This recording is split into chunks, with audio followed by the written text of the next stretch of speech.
بسم اللہ الرحمن الرحیم۔ گروتھنگ چینل دیکھنے والے معزز ناظرین گرامی السلام علیکم۔ ناظرین گرامی، ایک عورت بنی اسرائیل میں رہتی تھی جو بہت بدکردار تھی۔ خدا نے اس کو حسن و جمال سے خوب نواز رکھا تھا اور وہ بدکردار بھی انتہا درجے کی تھی۔ پوری بستی کے ساتھ اس کے ناجائز تعلقات تھے۔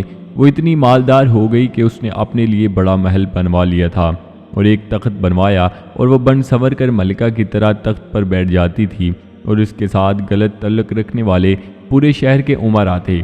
اس کی زندگی ایسے ہی گزر رہی تھی۔ ایک دن وہ اپنے گھر کا دروازہ کھول کر تخت پر بیٹھی تھی کہ قریب کسی اور بستی کا نوجوان تھا جو نیک تھا، عبادت گزار تھا۔ وہ ادھر سے گزرا اور گزرتے ہوئے اچانک جو اس کی نظر اٹھی تو اس عورت پر جا پڑی اور اس عورت کی ایسی تصویر اس کے دل میں چھپی کہ وہ آگے تو چلا گیا مگر اس کا دھیان ادھر ہی بھٹک گیا۔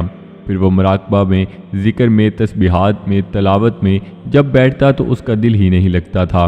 اس نے روزے بھی رکھے لیکن خیال نہ نکلا۔ اس نے اپنے آپ کو تکلیف بھی پہنچائی، کئی دن تک اپنے آپ کو بھوکا پیاسا بھی رکھا مگر اس کے دل سے خیال نہ نکلا۔ حتیٰ کہ ایک دن اس نے سوچا کہ جب اس خیال سے میری جان چھوٹتی ہی نہیں تو میں جاتا ہوں۔ چنانچہ اس کے پاس جو تھوڑا بہت سامان تھا وہ اس نے بیچا اور اس نے اتنے پیسے تیار کیے جتنے سے وہ بدکار عورت اپنے پاس آنے کی اجازت دیتی تھی۔ وہ اس عورت کے پاس آیا اور اس کو پیسے دے کر اس کے پاس چارپائی پر بیٹھ گیا، بات چیت کرنے لگا۔ اچانک بات چیت کے دوران اس کے دل میں یہ خیال آیا کہ میں نے نیکوکاری کے اتنے سال گزارے ہیں، آج میرے اللہ مجھے اس غیر محرم کے ساتھ بیٹھے ہوئے بھی دیکھ رہے ہوں گے۔ بس یہ خیال دل میں آیا تو اللہ کا درد دل پر غالب آ گیا اور نوجوان نے کانپنا شروع کر دیا۔ عورت اس سے پوچھتی ہے، تم کانپ کیوں رہے ہو؟ تمہارا چہرہ کیوں پیلا ہو گیا ہے؟ اس نے کہا کہ بس میری طبیعت ٹھیک نہیں ہے۔ اس نے کہا کہ پھر تم جس مقصد کے لیے آئے ہو وہ مقصد پورا کرو اور جاؤ۔ اس نوجوان نے کہا نہیں۔ وہ بڑی حیران ہوئی، آج تک میں نے اپنی زندگی میں کوئی ایسا مرد نہیں دیکھا جو میرے قریب اس طرح چارپائی پر آ کر بیٹھے اور پھر برائی کیے بغیر چلا جائے۔ یہ نوجوان کیسا ہے؟ مگر نوجوان نے کہا اچھا میں جاتا ہوں۔ اس نے کہا کہ تم کون ہو، کیا ہو؟ اس نے بتایا کہ میں اس نام کا بندہ ہوں اور فلانی بستی کا ہوں اور میرے دل میں یہ خیال آ رہا ہے کہ میں نے اتنی عمر مسلح پر بیٹھ کر گزار دی، آج میرا اللہ مجھے تیرے ساتھ بیٹھے ہوئے بھی تو دیکھ رہا ہے۔ بس اس کے بعد اس نوجوان کی آنکھوں میں سے آنسو آ گئے اور وہ چل پڑا۔ اب وہ چلا تو اس عورت کو جو تھوڑی دیر کی صحبت ہو گئی اس کی برکت اس کو مل گئی۔ چنانچہ عورت کے دل میں خیال آیا کہ یہ کنوارا نوجوان اتنا اللہ سے ڈرتا ہے جبکہ اس نے گناہ بھی نہیں کیا اور میں تو سارا دن اور ساری رات گناہوں کا مرتکب ہونے والی ہوں، میں تو خدا سے ڈرتی ہی نہیں۔ اس کے دل میں شرمندگی پیدا ہوئی، ندامت ہونے لگی کہ کروں تو کیا کروں۔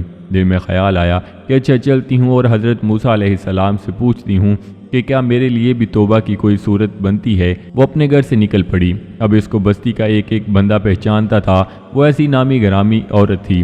وہ چلی اور جا کر حضرت موسیٰ علیہ السلام کو جو دیکھا تو وہ اس وقت بنی اسرائیل کے لوگوں کو نصیحت فرما رہے تھے۔ اس نے کسی آدمی کے ذریعے پیغام بھیجا کہ حضرت موسیٰ علیہ السلام سے جا کر کہو کہ میں آپ سے ملنا چاہتی ہوں۔ اب جس کو پیغام دیا وہ بیوقوف انسان تھا۔ کچھ پیغام پہنچانے والے بھی تو بیوقوف ہوتے ہیں، جس کو ڈنگ ہی نہیں آتا پیغام پہنچانے کا۔ اس خدا کے بندے نے سیدھا جا کر سب کے سامنے کہہ دیا کہ حضرت آپ سے فلاں عورت ملنے آئی ہے۔ حضرت موسیٰ علیہ السلام نے نام سنا تو آپ کو بہت جلال آیا کہ لوگ کیا سوچتے ہوں گے کہ ایسی عورت ان سے ملنے کے لیے آئی ہے، ان کا کیا تعلق ہے اس سے۔ حضرت موسیٰ علیہ السلام نے غصے میں کہہ دیا کہ اس سے کہو کہ یہاں سے چلی جائے، میں اس سے نہیں ملنا چاہتا۔ اس شخص نے آ کر کہا کہ میں نے آپ کے بارے میں کہا ہے تو حضرت موسیٰ علیہ السلام بڑے ناراض ہوئے ہیں، وہ تو بڑے خفا ہوئے تم سے، وہ ڈر گئی۔ اس نے کہا کہ میری بدکاریاں ایسی ہیں کہ اللہ مجھ سے پہلے ناراض تھا اور اب اللہ کا نبی بھی مجھ سے بات نہیں کرنا چاہتا، میرے لیے تو اب دنیا میں ٹھکانہ کوئی نہیں۔ بڑے اداس اور بوجھل قدموں کے ساتھ وہ وہاں سے واپس آئی اور اسے سمجھ نہیں آ رہی تھی کہ وہ کیا کرے۔ اب وہ حیران تھی کہ اللہ کے نبی علیہ السلام نے بھی میرے ساتھ بات کرنا گوارا نہ کیا، میں اتنی گری ہوئی چیز ہوں کہ وہ بات کرنا بھی نہیں چاہتے۔ چنانچہ وہ گھر آئی اور اس نے گھر کی کنڈی لگائی۔ اس نے اپنے کسی بڑے سے سنا ہوا تھا کہ بندہ جب اپنے رب کو منانا چاہے تو اس کو چاہیے کہ وہ اس کے سامنے سجدہ کرے۔ چنانچہ اسے اور کوئی طریقہ آتا ہی نہیں تھا۔ گھر کی کنڈی لگا کر ایک جگہ اس نے اللہ کے سامنے سجدہ کیا، دل سے یہ کہہ رہی ہوگی میں تیرے سامنے جھک رہی ہوں خدا، اے اللہ میرا تیرے سوا کوئی نہیں۔ اسے پوری دنیا میں اور کوئی نجات کا راستہ نظر نہیں آتا تھا۔ پھر اللہ کی شان دیکھیے، اس نے رات گزاری، اگلے دن اس کے دل میں خیال آیا کہ میں عورت زاد ہوں، اکیلی مکان میں رہتی ہوں، ایک میری خادمہ ہے، تو میں اگر نیت صاف بھی کر لوں تو جتنے لوگوں نے میرے ساتھ بدکاریاں کی ہیں وہ تو مجھے اس میں نہیں رہنے دیں گے، تو بہتر یہ ہے کہ میں اس جگہ کو چھوڑ کر چلی جاؤں۔ تبھی اس نے فیصلہ کر لیا کہ میں یہاں سے چلی جاتی ہوں۔ اس نے اپنے آپ کو ایک سادہ سے کپڑے میں لپیٹا تاکہ کوئی کپڑوں کو اور حسن و جمال کو نہ دیکھے کہ یہ کون عورت جا رہی ہے۔ پھر اس نے سوچا عورت ذات ہوں، کہاں جاؤں؟ دل میں خیال آیا کہ وہ جو نیک نوجوان تھا جس کے دل میں اللہ کا اتنا خوف تھا، وہ اللہ کے ڈر سے کانپ رہا تھا، کیوں نہ میں اس نیک بندے کے پاس چلی جاؤں اور اس کی خادمہ بن کر رہ جاؤں، ممکن ہے کہ وہ مجھے نکاح میں ہی قبول کر لے۔ یہ اس بستی کی طرف چل پڑی۔ چنانچہ ڈھونڈتے ہوئے یہ اس بستی میں اس کے گھر پہنچی اور گھر والوں سے کہا کہ میں فلاں بندے سے ملنے کے لیے آئی ہوں، تو انہوں نے کہا کہ اس کا ذکر و عبادت کا معمول ہے اور وہ کمرے سے اتنے بجے نکلتا ہے، تم انتظار کر لو۔ جب انتظار کرنے بیٹھی ہوئی تھی تو اچانک اس نوجوان نے دروازہ کھولا اور اس کی نظر اس عورت پر پڑی، یہ سامنے بیٹھی ہوئی تھی۔ جب نوجوان نے عورت کا چہرہ دیکھا تو اس کو اپنا وہ وقت یاد آ گیا کہ وہ کون سا وقت تھا، اپنے مسئلے کو چھوڑ کر بالآخر اس کی چارپائی پر جا بیٹھا تھا۔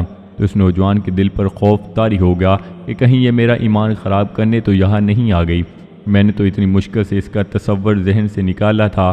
تو نوجوان پر اتنا خوف طاری ہوا کہ وہ وہیں پر گرا اور اس کی جان ہی چلی گئی۔ اب اس کی وفات پر گھر والے بھی رنجیدہ اور اس عورت کو بڑا ہی غم تھا۔ خیر 3 دن کے بعد اس عورت نے اس کے گھر والوں کو بتایا کہ میں تو اس نیت سے آئی تھی، تو انہوں نے کہا کہ اب وہ تو اس دنیا سے چلا گیا ہے، اس کا ایک بھائی ہے، اگر تم مناسب سمجھو تو ہم اس سے پوچھ لیتے ہیں، اگر وہ تمہارے ساتھ نکاح کر لے تو تم اس کے ساتھ نکاح کر لینا۔